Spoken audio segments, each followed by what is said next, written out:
Gold ప్రియులకు నిజంగానే ఇది గుడ్ న్యూస్. బంగారం ధరలు భారీగా తగ్గుముఖం పట్టాయి. గత 5 రోజులుగా గోల్డ్ రేట్స్ సుమారు 1250 రూపాయల మేరకు తగ్గాయి. విదేశాల్లో బంగారం నిల్వలు తగ్గడంతో దాని ప్రభావం దేశంలోని పసిడి ధరలపై పడిందని నిపుణులు అంటున్నారు.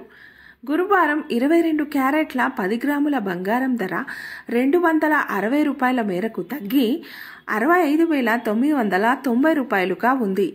అలాగే 24 క్యారెట్ల 10 గ్రాముల గోల్డ్ ధర 240 రూపాయలు తగ్గి 71,990 రూపాయల దగ్గర కొనసాగుతుంది.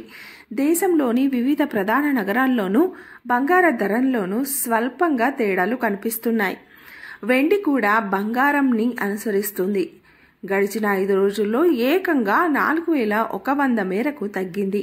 గతంలో 1,00,000 దాటిన వెండి ధర ఇప్పుడు నేల చూపులు చూస్తుంది. హైదరాబాద్, కేరళ, చెన్నై, విజయవాడ, విశాఖపట్నం నగరాల్లో కిలో వెండి 94,400 రూపాయల వద్ద కొనసాగుతుంది. ఇక ఢిల్లీ, ముంబై, కోల్కతా, పూణే నగరాల్లో కిలో వెండి 89,900 రూపాయలుగా ఉంది.